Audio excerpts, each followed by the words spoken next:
meron tayong 30% of 20, di ba? So, yung original na ginagawa dito, guys, na kung paano to kinukuha, is kino-convert natin to into decimal, di ba? So, kung marunong ka mag-conversion, ito magiging 0.30. Then, kapag nakarinig ka ng off, that is times, then ito magiging 20. Pag nakabasa ka. Yan yung mga ano niya, corresponding. So, ngayon, pwede mo na i-direct multiply. So, 0.30. Kahit 3 na lang yun, okay lang yun eh. Pero sige, lagay natin. Times 20. So, 0, 0, 0, 0, 6, 0. Then, add na yon. Then, magkakaroon ka ng 0, 0, 6, 0. Then, meron tayong 2 decimal place from the rightmost. Move tayo left. So, magiging 06.00. O, ito, wala nang bilang yan. Wala na rin itong bilang. Kasi yan sa unahan ng number. So, makakuha tayo ng 6. Ito yung unang ginagawa na method. Di ba? Then, isa pang method is ganito. So, meron kang 30% of 20. Same given. Ang ginagawa naman is, pwede mo to hatiin into 3 parts. Like, pwede mo siyang hatiin sa 10%, 5%, 50%, basta 10 or 1%. Pwede ganun. Pag may mga butal. So, ibig sabihin yung 30%, pwede natin siyang gawing 10% times 3. Kasi 10% times 3 is magiging 30%. Ang gusto mo, puro 10%. Pwede naman yung ganyan. 30% pa rin total niyan. Diba? So, ngayon, sa pagkuha ng 10% ng given na 20, minumove lang natin to guys ng isang decimal point kapag 10%. So, ibig sabihin, yung 10% ng 20 natin is magiging 2. Kasi 2.0 siya eh. Ibig sabihin, magiging 2 siya. Pero kapag 1% yung hinahanap, so kung meron tayong 20 dito, 2 decimal place.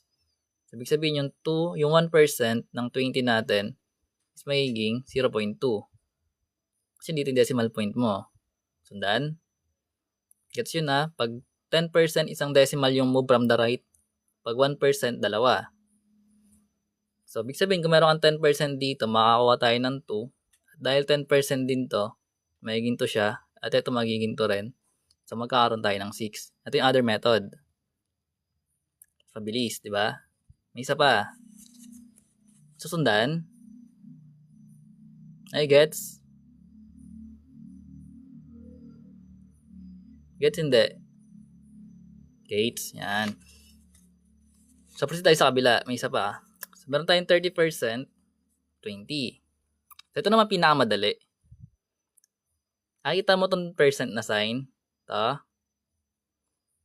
Kapag meron kang percent sign, may nakikita ka dito ng dalawang zero na maliit. Kapag yung given mo may dalawang zero, tanggalin mo na yan.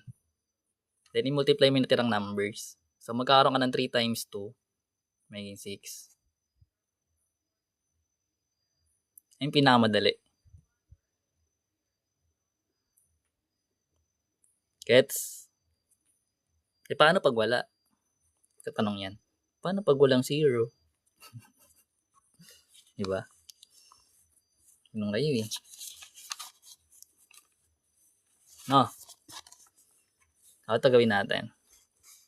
And 35% of 40. Check natin. So sabi, meron tayong 35% of 40. So yung pinamadali guys is tanggalin natin yung 0, di ba? So may isa kang 0 dito, tanggalin mo na yon. Then magkakaroon ka na lang ng 35 times 4. Pag multiply mo siya, magkakaroon ka ng 20, carry 2, magiging 14.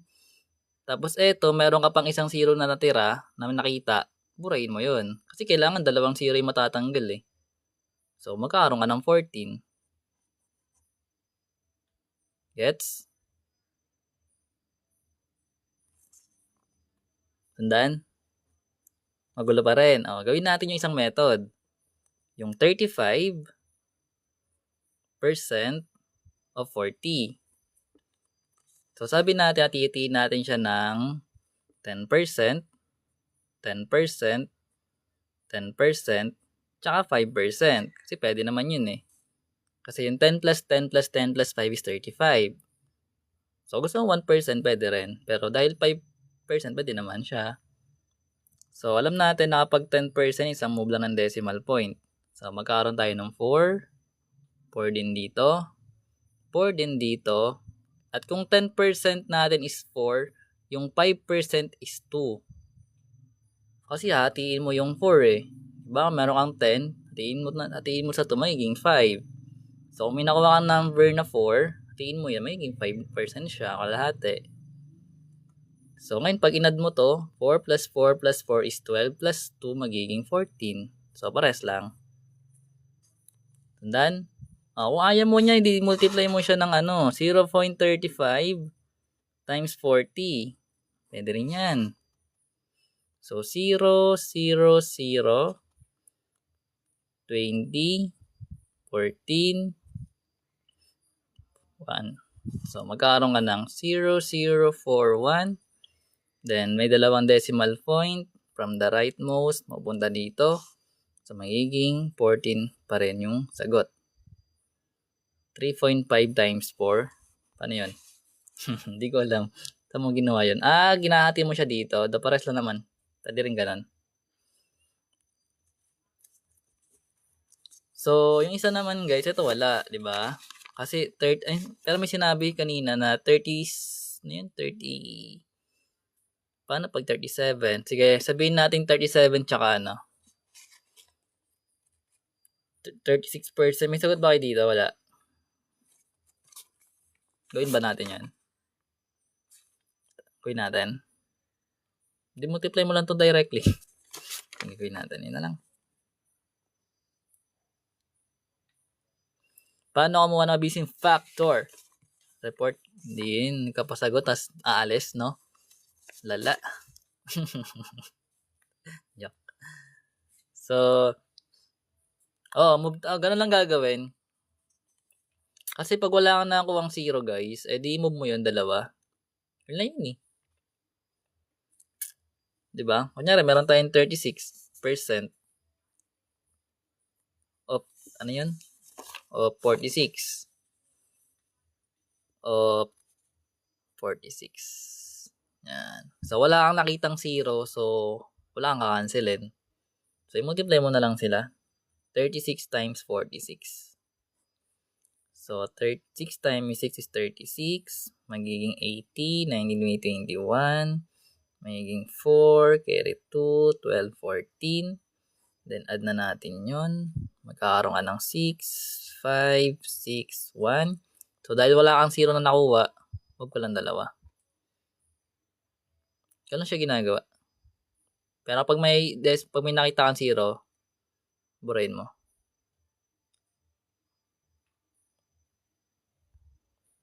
Ganun siya yung pagkuha ng percentage. Gets?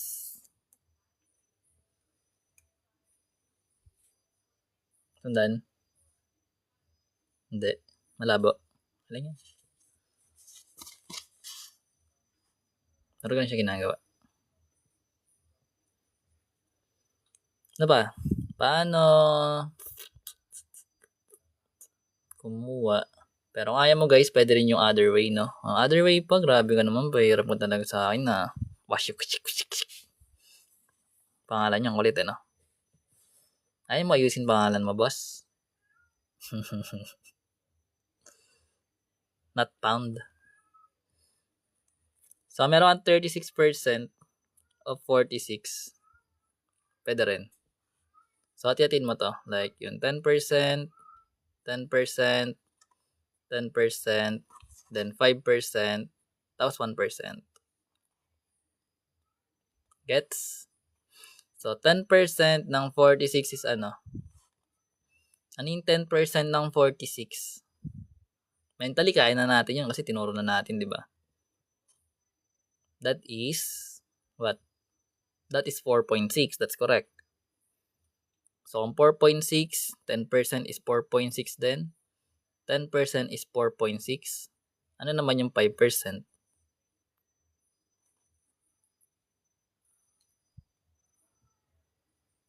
That is 2.3.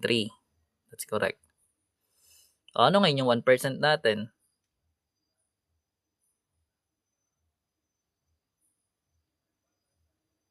.46. Oh, ayun. Pero dapat marunong ka mag-decimal, ha? Pag align yan, dapat marunong ka. So, dapat yung tens place, tenths, yung hundreds, magkakapantay lagi. Yung decimal point, magkakapantay. So, ito dapat 0, 0 yan. Tadyan mo. Kung gusto mo, pwede. Pag wala, okay lang din. Basta, yung dulo 6 dapat. So, magkakaroon ka ng 6, then add mo lang ito lahat. So, 6 plus 6 plus 6 is 18. 18, 19, 20, 21. 21 plus 4 is 25. So, kaya rin natin yung 2. Then, 4, 8, 12, 16. Pares lang. O, kung ayaw mo niya, hindi multiply mo directly. Ito na yun eh. Pero, pwede mo siyang gawing decimal.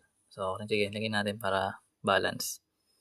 So, meron tayong 36% of 46. Hello. So, decimal point na itong 36% is magiging pag convert sa decimal, magiging 0.36. Then, yung 46 natin. Then, same process, multiply lang. So, magiging 6, 3, 21, 2, then 4, 24, 14, carry 1, then 1, then plus, then 6, 5, 6, 1, 2 decimal place. Then, ito na yan. Gano'n siya kadali.